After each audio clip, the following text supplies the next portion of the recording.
Ternyata saudara, ini adalah satu paket yang luar biasa. Bertumbuh lebih dalam dan lebih kuat. Kedalaman dari ketertanaman seorang Kristen lewat pengenalan akan kebenaran di satu gereja lokal akan menentukan sejauh mana kekuatannya dalam bertumbuh. Jadi begini, pengenalan saudara akan kebenaran dan firman Tuhan itu akan menentukan bagaimana saudara kuat untuk mengalami saudara yang kekasih masalah problema. Termasuk saudara ketika engkau diberkati, engkau kuat nggak ikut Tuhan? Karena tidak sedikit orang-orang saudara yang kasih, waktu diberkati justru saudara yang kasih, mereka lari daripada Tuhan. Makanya saudara, lihat baik, Tuhan berkata kepada Yosua, supaya engkau berhasil dan beruntung. Supaya engkau beruntung dan berhasil. Saya bolak-balik kata itu saudara yang kasih, keren. Nah saudara, kenapa saudara yang kekasih berhasil dan beruntung? Karena banyak orang pintar cari cuan, tapi nggak berhasil bagi keluarganya. Perhatikan baik. Banyak loh pria-pria saudara yang kasih jago banget cari untung dagang dan buka usaha, betul nggak? Dapat keuntungan, tapi tidak berhasil rumah tangganya. Makanya keberhasilan dan keberuntungan itu menjadi satu paket yang dahsyat dan luar biasa. Kalau saudara pindah-pindah saudara yang kasih, saya mau berkata begini. Pengajarannya saudara tetap Alkitab, tapi saudara yang kekasih penekanan-penekanannya akan berbeda. Dan saudara tidak akan pernah dapat benang merahnya di akhir tahun, betul nggak? Tapi saya pastikan, saudara ikut lagi Natal, betul nggak? Ikut lagi Paskah, ikut lagi kenaikan, ikut lagi kebangkitan. Tapi nggak lebih dalam dan tidak lebih kuat. Kapan saudara yang kekasih terases bahwa kita bertumbuh lebih dalam dan lebih kuat? Jadi kedalaman kita dalam mengiring Tuhan dapat dilihat justru apakah kita lebih kuat pada waktu kita hadapi kekurangan maupun kelimpahan dalam masalah ataupun waktu terima mujizat. Betul? Karena dalam dua sisi ini saudara, waktu kita kelimpahan, waktu kita kekurangan pun Bapak Ibu yang kekasih, kita perlu di-assess, betul nggak? Haleluya. Makanya Alkitab katakan apa saudara yang kekasih? Jangan sampai aku kekurangan, aku menghujat Tuhan. Jangan sampai aku kelimpahan, aku saudara yang kasih melupakan Tuhan. Kabar tentang Indonesia saudara, dolar boleh saudara melonjak saudara yang kekasih, dan rupiah boleh melemah. Indonesia dalam keadaan tidak baik-baik saja. Tapi saudara, ada satu pribadi yang selamanya akan tetap baik. Siapa namanya? Tuhan Yesus. Kita dengar kabar di luar, terus kita melemahkan kita, saudara. Yang menguatkan kita cuma satu, firman Tuhan, betul nggak? Sebab firman Allah hidup dan kuat, lebih tajam daripada pedang bermata dua manapun. Ia menusuk amat dalam sampai memisahkan jiwa dan roh, sendi-sendi dan sumsum. Ia sanggup membedakan pertimbangan dan pikiran kita. Itu kedahsyatan firman yang kita percaya. Dikuatkan, dikatakan, dengan segala kekuatan oleh kuasa kemuliaannya, untuk menanggung segala sesuatu dengan tekun dan sabar. Rasul Paulus mengirimkan surat ini ke Kolose. Kenapa? Kolose sedang digoncang yang namanya saudara pengajaran-pengajaran sesat. Rasul Paulus saudara yang kekasih sangat konsen dengan Kolose. Kenapa saudara? Ternyata ada praktek-praktek agamawi saudara yang menyelewengkan kebenaran. Injil yang diselewengkan saudara yang kasih itu bisa melemahkan, itu bisa membuat orang tidak tuntas akan pengenalan. Kalau tidak tuntas akan pengenalan, tidak bisa lebih dalam bertumbuh, lebih kuat. Sama Pak. Ya, di zaman gereja saat ini juga Bapak Ibu yang kekasih, kalau tidak hati-hati, saudara mengkonsumsi yang namanya pengajaran-pengajaran, maka pengenalan saudara tidak akan tuntas, maka saudara tidak akan pernah lebih bertumbuh lagi, lebih kuat lagi, betul nggak? Hati-hati saudara.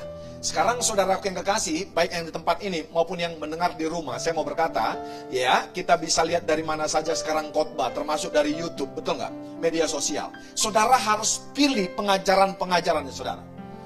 Haleluya. Karena apa? Ternyata begini, saudara, penyelewengan Injil dan saudara yang kasih penyelewengan firman Tuhan, itu saudara akan berdampak kepada tuntasnya pengenalan kita akan Tuhan atau tidak dari pengajaran. Karena begini, diselewengkan itu bukan meleset jauh, tapi pelan-pelan. Saudara, Alkitab ini tadi berkata bahwa saudara, sehingga kamu dikuatkan dengan segala kekuatan oleh kuasa kemuliaannya untuk menanggung segala sesuatu dengan tekun dan sabar. Jadi kalau pengenalannya saudara akan Tuhan dan firman-Nya nancap saudara, maka saudara bukan saja tekun, bukan saja kuat, tapi saudara sabar menanggung apapun. Halo, sering saya katakan di sini, Bapak Ibu yang kekasih. Masalah saudara sama masalah saya sama, saudara. Cuma cara saudara menghadapinya saja. Gereja ini, saudara yang kasih, mau mengajarkan bagaimana kita bertumbuh lebih dalam dan itu akan menghasilkan kita lebih kuat. Ibrani 4 ayat 1-13. Sebab itu baiklah kita apa? Waspada, supaya jangan ada seorang pun ya yang dianggap apa? Ketinggalan. Jadi saudara, ketika disodorkan Bapak Gembala kepada setiap kita, yaitu grow deeper and stronger, saudara bertumbuh lebih dalam dan lebih kuat, supaya kita tidak ketinggalan, saudara yang kekasih, dengan hal-hal yang kita pertanggungjawabkan di kemudian hari. Karena kepada kita diberitahukan juga kabar kesukaan sama seperti kepada mereka, tetapi firman pemberitaan itu tidak berguna bagi mereka, karena tidak bertumbuh bersama-sama oleh iman dengan mereka yang mendengar. Jadi sudah jelas bahwa ada sejumlah orang akan masuk ke tempat perhentian itu, sedangkan mereka yang kepadanya lebih dahulu diberitakan kabar kesukaan itu tidak masuk karena apa?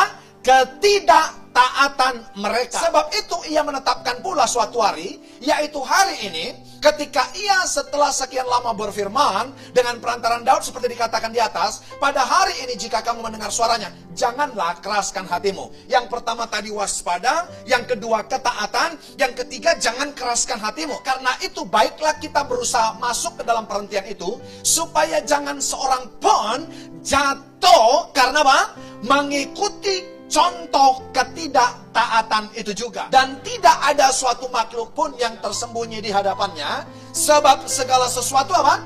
Telanjang dan terbuka di depan mata dia. Aha, ini dia. Yang kepadanya kita harus apa? Memberikan pertanggungan jawab. Firman Tuhan, saudara, selalu membawa kita untuk maju, betul nggak? Tapi orang-orang yang tadi, saudara, orang-orang yang tidak waspada lagi, orang-orang yang menganggap firman Tuhan tidak berguna, orang yang hidup dalam ketidaktaatan, orang yang penuh dengan kekerasan hati, maka mereka tidak akan mengalami, saudara, lebih dalam bertumbuh dan lebih kuat. Maka saudara, waktu pada akhirnya, waktu diminta pertanggungjawaban, maka mereka akan ketinggalan. Maka saudara, waktu pada akhirnya Tuhan Yesus datang menjemput kita, waktu diminta pertanggungjawaban, kita ketinggalan nggak kira-kira, Bu? Halo? Ini yang saya maksud, Bapak Ibu yang kasih. Berapa banyak saudara orang punya uang, orang punya harta, orang punya jabatan, orang punya titel, saudara yang kasih. Bukan makin lembut hatinya, tapi makin keras. Gua udah tahu. Lu mau bilang apa? Gua udah tahu. Halo? Amin? Amin, Bapak Ibu? Wah, dulu kan nyanyinya lebih dalam lagi, ku cinta kau Tuhan. Sekarang nyanyinya beda, saudara. Coba tepuk sama samping kiri kanan. Waspada, supaya jangan ketinggalan. Harus apa, saudaraku yang kekasih? Bertumbuh lebih dalam, berakar, berbuah, dan lebih kuat. Ada hari-hari ini orang Kristen, saudara, ke gerejanya saudaraku yang kasih rajin, saudara komselnya rajin, ikut doa rajin, saudara, tapi tetap lemah. Kesaksian-kesaksiannya bukan menguatkan. Ternyata begini, saudara, terjemahan firman Allah yang hidup berkata begini, sudah lama saudara menjadi orang Kristen, dan seharusnya saudara sekarang mengajar orang lain. Namun saudara masih tetap membutuhkan seorang pengajar untuk mengulang apa?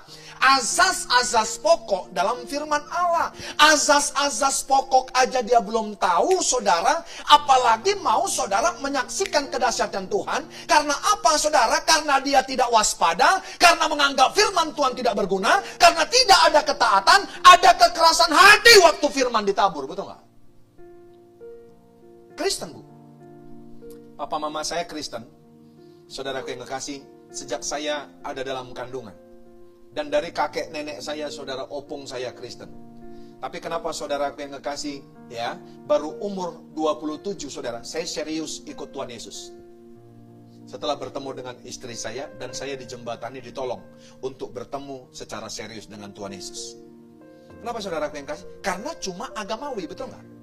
Saya cerita tadi, di Kolose tadi, saudara, ada orang-orang, saudara, itulah yang di cover Rasul Paulus, saudara, dengan firman-Nya, supaya mereka, saudara, tidak menjadi bodoh.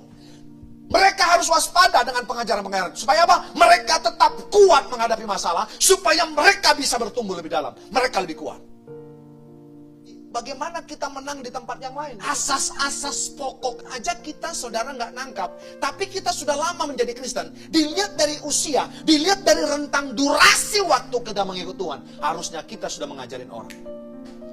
Tapi ketika kita berjumpa sama orang, kita bukan mengajar, tapi kita diajari. Makanya gampang banget masuk pengajaran-pengajaran yang palsu. Karena apa saudara? Kita tidak memiliki pengajaran yang benar yang mengenai tentang perbedaan antara yang benar dan yang salah. Maaf Bapak Ibu, kekristenan bukan bicara tentang moralitas saja, tapi moralitas Anda yang rusak, kitab Titus berkata, bisa membuat firman Tuhan dihujat. Kalau saudara nggak tahu asas-asas pokoknya, saya mau berkata kepada saudara, kita cuma rentang waktu kita menjadi Kristen,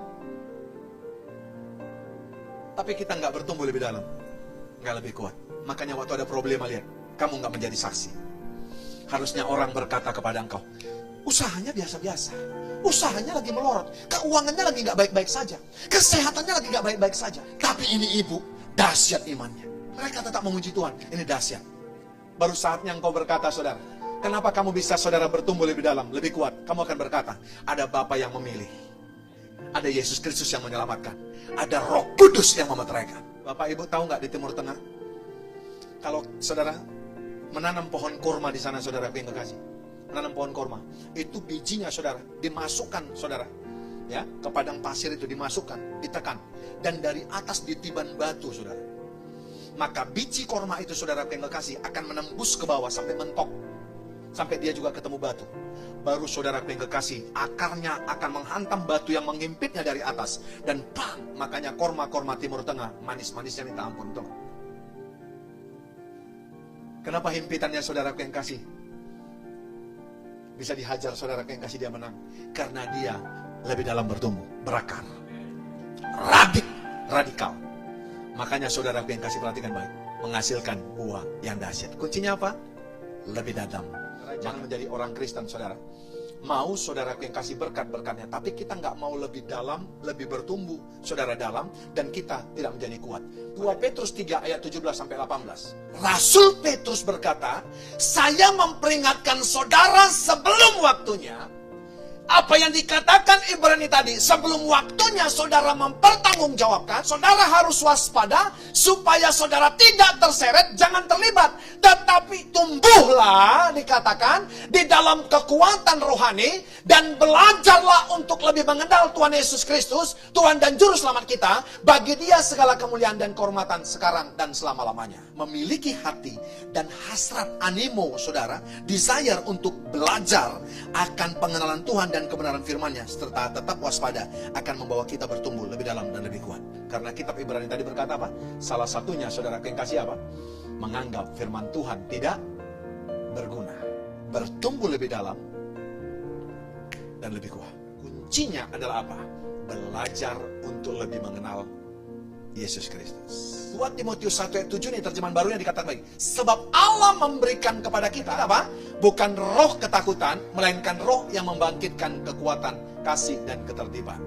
Terjemahan firman Allah yang hidupnya dikatakan baik. Roh Kudus, yaitu karunia Allah, tidak menghendaki engkau takut akan orang, melainkan supaya engkau bijaksana serta kuat. Karena apa saudara? Tetap waspada, tidak terseret dan tidak terlibat, dan tetap belajar sama firman Tuhan. Dan dikatakan, melainkan supaya engkau bijaksana serta kuat dan mengasihi mereka, serta senang berada bersama-sama dengan mereka. Jadi kuncinya di mana Bapak Ibu yang kekasih? Supaya kita tidak terseret, terlibat, termasuk waspada kepada pengajaran-pengajaran apa saudara? Belajar pengenalan akan firman Tuhan. Maka kita akan semakin bijak, sana serta kuat. Maka waktu saudara yang kekasih kita pengenalannya tuntas akan Tuhan, waktu datang masalah, waktu datang problema, waktu datang sakit penyakit, waktu datang badai, bahkan waktu datang berkat, halo, karena pengenalan kita akan Tuhan tuntas, maka kita tetap akan bijaksana dan kuat. Tak kenal saudara, yang ada dalam kita, 1 Yohanes 4 ayat 4 berkata apa? Roh yang ada pada kita lebih besar daripada roh yang ada dalam dunia ini. Haleluya. Waspadalah supaya kamu tidak terseret dalam kesesatan orang-orang yang tidak mengenal hukum, dan jangan kehilangan keteguhan, tetapi bertumbuhlah dalam kasih karunia dan dalam pengenalan akan Tuhan dan juru selamat kita Yesus Kristus. Sama-sama katakan 2-3 ya. Baginyalah kemuliaan sekarang sampai selama-lamanya. Soli Deo Gloria.